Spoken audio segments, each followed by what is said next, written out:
Hi, welcome back. In the last part, we learned about the basic essentials that you would require to set up your budget home studio.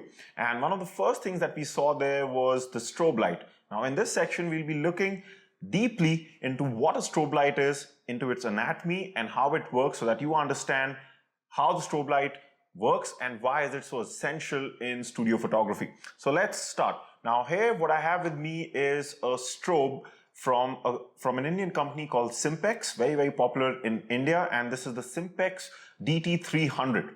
Now, doesn't matter which brand of light you have. Of course, there are a lot of different types of brands and manufacturers out there, but the basic anatomy and functioning of every strobe will remain something similar to what I'm going to explain in this video.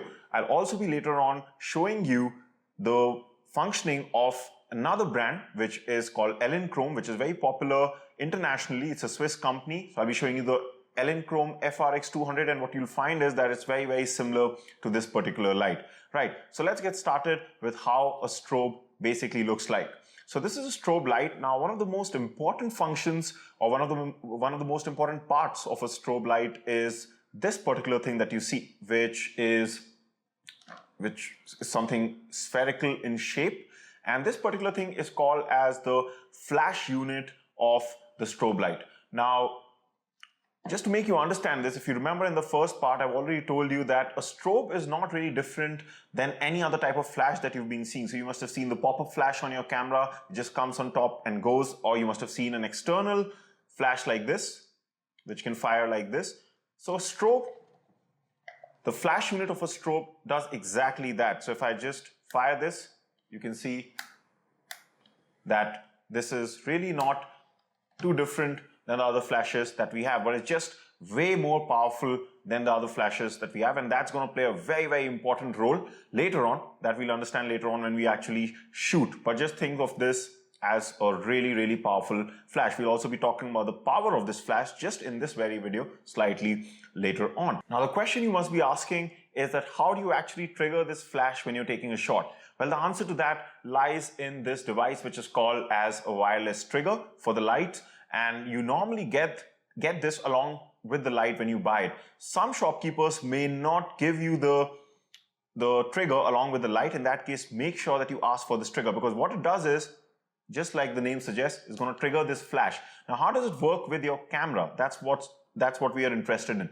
So what happens is you just have to mount this particular trigger on top of your camera, just like you can see on the hot shoe of your camera. And then once it's there, what you have to do is you just have to basically take a shot. When you press the shutter button, it is already synchronized with the built-in receiver that is present in the strobe light. So this is the trigger which goes on top of the camera, and it connects to your camera because it connects to the strobe light because your strobe has a built-in receiver. This is very similar to if you know how a flash is fired externally off the camera. Right, so this particular piece of equipment is very essential, because without this you will not be able to trigger your strobe. So I remember when I had got this strobe light, I actually had no idea on how strobes work, so I never got the trigger because the retailer that I went to did not give these things together. But usually when you buy lights, it comes together. So if you don't have it, make sure that you get a trigger for the light.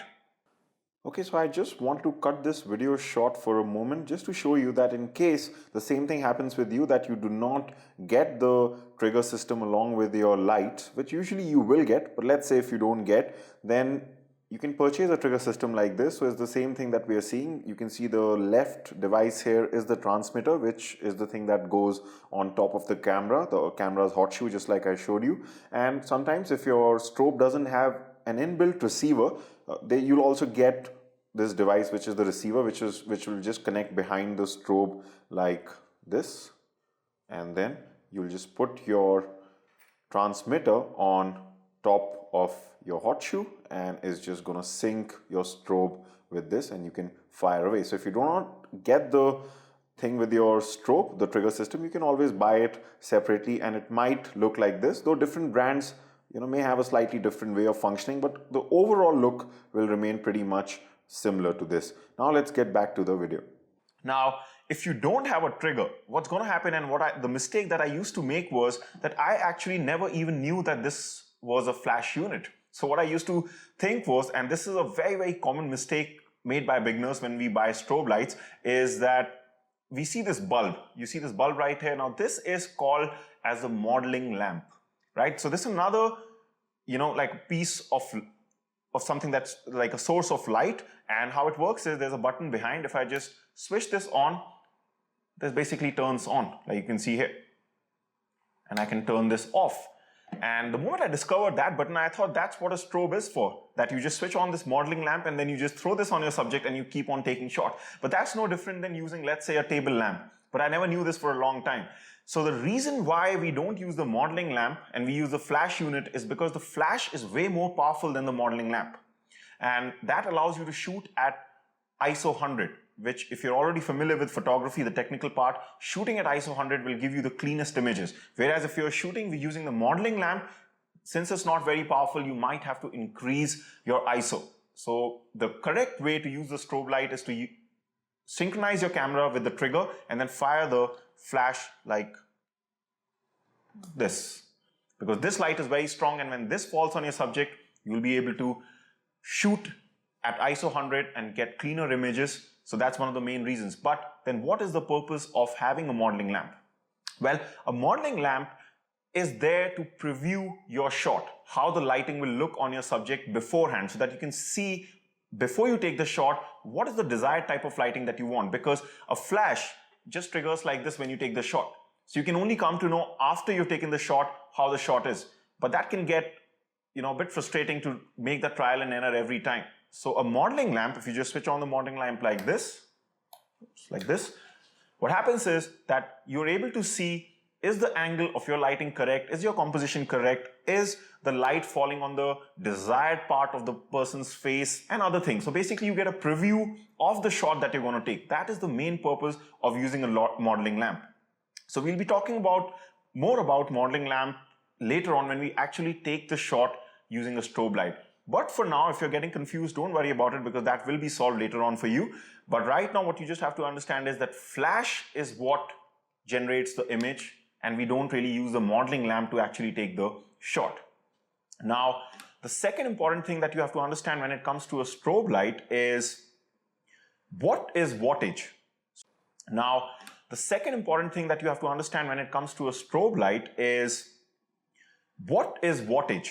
So wattage is very important when it comes to strobe light. When I say wattage, all I mean is what is the power of the strobe light. For example, the Simplex DT300 light that is in front of me, this is a 125 watts light. And whenever you buy a light, the manufacturer would have written there what the power of the light is. But the reason why I want to include that in this video is because I have seen a lot of people wrongly assume that a higher powered light, like let's say a 400 watts light, is better than a light like this. So that's not true at all. The power of the light completely depends on the situation that you're shooting in. Most importantly, the size of the place that you're shooting. So I'm assuming, since you're following this course, let's say to set up your budget studio or a home studio, you really won't have too big a space or just a medium-sized room.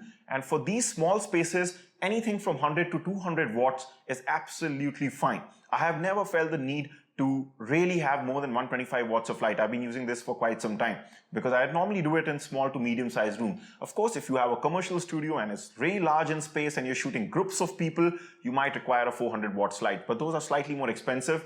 I'm guessing 90% of the people who are following this course will be okay with something between 100 to 200 watts. So that is the second thing.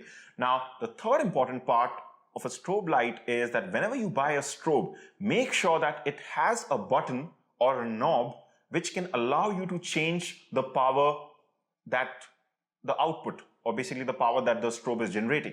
For example, if I just show you the back of this DT300, what you'll find is that there is a circular knob here, and I can rotate this. Now what this does is that it allows me to decrease the power of the flash unit when it triggers. So I don't always have to fire this strobe at the maximum output, that is 125 watts, because a lot of times when you're shooting, you would like to have less light on your subject. And if you have a light which does not have this variable functionality, for example, I'll show you another light here. This is again by Simplex. This is the 300D, and this was my first light. Now the problem was this was slightly cheaper, but the reason it was cheaper was because if you look at the back of this, there's actually no function of changing or varying the output of this flash. So I always have to fire this light at 125 watts. Everything else is the same except for that little knob that is there behind. Now, when you're shooting in small spaces, this functionality, or even in large spaces, any space, this functionality is very important, because if you don't have the function of changing the output of the flash, anytime, let's say you need lesser amount of light falling on your subject, you'll have to do a lot of other things. Like for example, you might have to move the light behind, or you'll have to use some accessories in order to cut down the light, and that can become very, very inconvenient, especially in small spaces, because you won't have too much room to move around your light. So these might be slightly cheaper, but I would still advise you 100% to go in for a light which has this knob or a button to change the power, the output that the strobe is generating. And most of the good strobes out there have this functionality. So definitely look out for that. So let's just quickly summarize what we learned. A strobe is basically like a flash. The flash unit is this spherical thing that you see here. And this is triggered by using a trigger which comes on top of your camera. So that's when you take the shot, it's just going to fire onto your subject. The second thing we learned about was wattage. So 100 to 200 watts should be fine. And the third important thing is, when you buy a strobe, make sure that it has a function, a button or a knob to change the power, the output power, so you can decrease or increase the output of this flash without moving the light. The light can be exactly where it is. You just turn the knob and you get less light, because sometimes you don't want the full light falling on your subject, as we'll be seeing later on. A lot of times it's good to have less light falling on your subject. So these three things are what are important when it comes to a strobe light. Of course, if you are facing any confusion right now, I know strobes are slightly complex. When I was starting out, I had no idea of what a strobe was. I just thought, okay, let's switch this on and let's get started. So that's not really true. But if you have any sort of confusion that is left in your mind, don't worry about it at all, because the real learning will happen when we actually take the shot with this strobe light. So I hope you liked this video. I'll see you in the next video where we'll be learning about modifiers. I'll see you there. Bye for now.